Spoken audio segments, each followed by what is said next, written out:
Scott, penultimate home game at Alba Park for this season. It's resulted in a 4-2 defeat to Boreham Wood, but there were signs and a showing from some of the EDS youngsters today, which shows that the future's bright.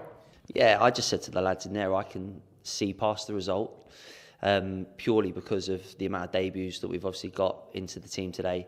And I'm like probably a proud dad. I'm old enough to be their dad now, so I can say that. But I thought the boys that came on, or the ones that started, equipped themselves really well. So really, really promising. You can obviously see the ones that Cam's just interviewed there, Owen and Emeka. I thought they were really bright sparks. And they showed a real sort of composure and a real bit of arrogance as well, to be fair at times, just to stay on the ball and try and make things happen. And yeah, albeit the result was obviously 4-2. I'm really proud of some of the younger lads today in what was a really, really tough game. For me, that's probably the most difficult home game we've had this season. At times, I thought they got in behind us, they tore us apart at times in the first half. But it's probably to be expected with the sort of team that we went with. We were asking the lads to do things that we've done probably for the last couple of years, and they didn't really get the messaging or understand the messaging.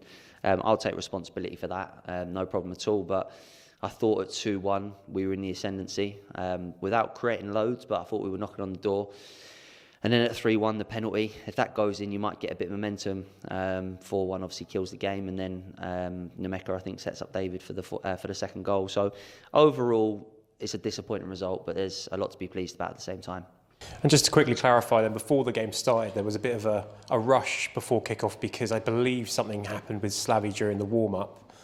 Is that an injury that might be a problem moving forward? No, he just doesn't feel well. So he just said he was being sick yesterday.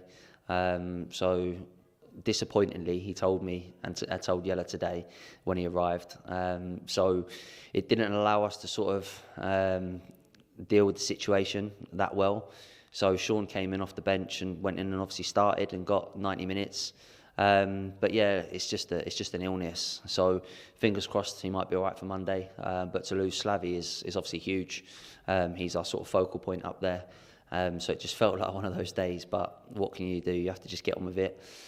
Through adversity comes strength, and we showed a little bit of strength at times today. I thought we got in some good areas at times, and it was just the final touch or the final finish. I remember Sean had a really good chance in the first half. He put over the bar. Gilbert's penalty, Jaden's cut inside and the shots got blocked. So we done okay against the top side. They're very, very good when they get into your final third. Their movement is excellent. And listen, no surprise, it was a tough day for us.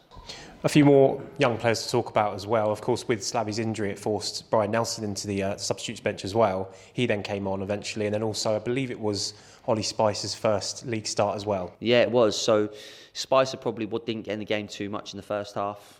Second half, he got into the swing of things and he showed a few moments. But Spicer's a talented lad. We knew about that probably for the last 2 years. But he's going to be going off to America in the summer to go and join a top university. But we wanted to get him his full debut because he's deserved it. Obviously, Brian's then come on and done really well. He's like a combative midfielder, goes and wins first and second balls. And I thought he showed some really good composure at times. I've told him to go and get the ball.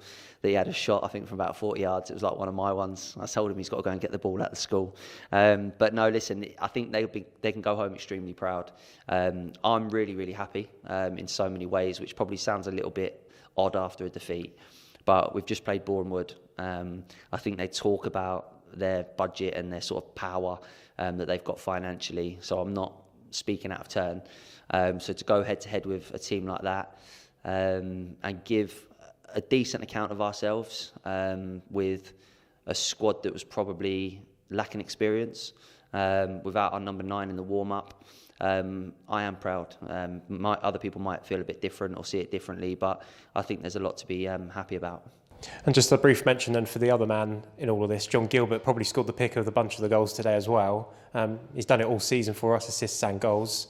A great goal from him today. Yeah, I actually thought, even if he took his goal out in the first half, I thought he was sort of the bright spark for us in the first half in terms of his work on and off the ball. I'm a massive fan of John Gilbert. I love him. I think his work rate is exceptional, like we spoke about all season. And if he can find more moments like he did today, which is an unbelievable finish, then he's going to be a top player. I know he's sort of 24 now, so he's not young as such. He's got good experience, but I'm a huge fan. I think that's shown from the amount of games that he started this season.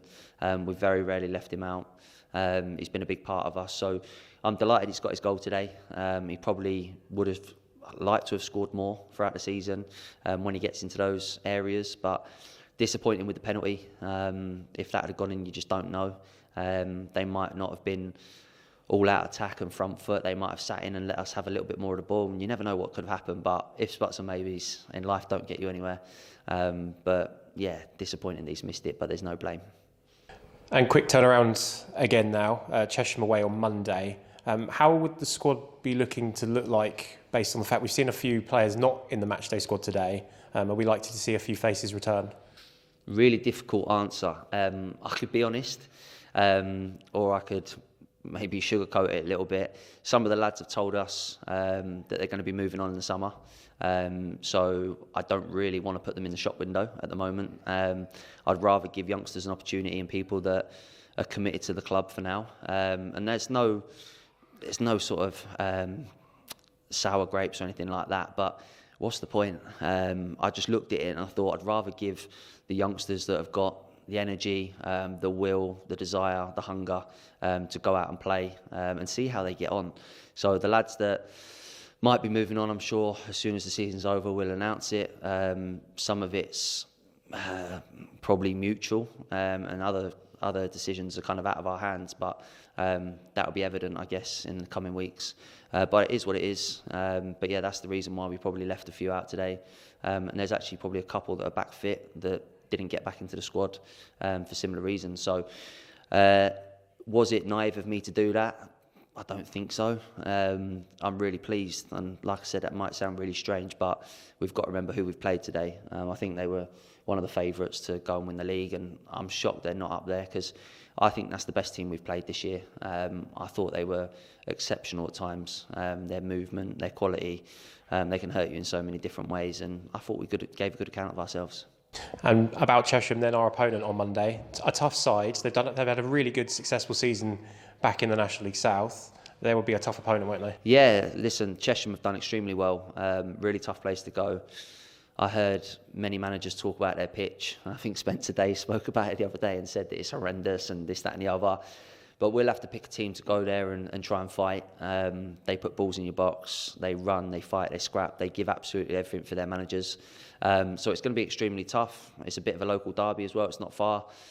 So we'll have to see who we've got fit. Obviously, Slavy's carrying a bit of an illness. I feel horrendous. I don't know if I'm coming down with the flu or something. But yeah, it's going to be interesting in terms of the depth we've got to our squad at the moment. But I'm not too fussed about the results, if I'm brutally honest. Between now and the end of the season, I'm desperate to win both games if we can, but I think there's more at stake by looking at the youngsters. People like Nemeka that played last week, played again today, came on. You've got Brian, you've got Owen, you've got Spicer, you've got Sean, like all 19 years old or 18 years old. I think there was 5 of them on the pitch today. And then you add to that, I think Taylor Clark and Jaden are only 19 or 20. So really young side against an experienced team.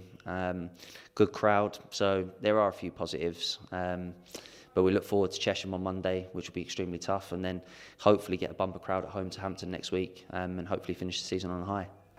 Well, thank you for your time, Scott, and we will see you for that game. You're not getting away with it, mate. Happy birthday, Con. I've heard it's your birthday today. Do a sterling job of the interviews, and I've enjoyed every single one of them, mate. So happy birthday to you from us and all the boys, and I'm sure the fans as well. Cheers. Thank you very much, Scott, and we'll see you again on Monday. Cheers, mate. Thank you.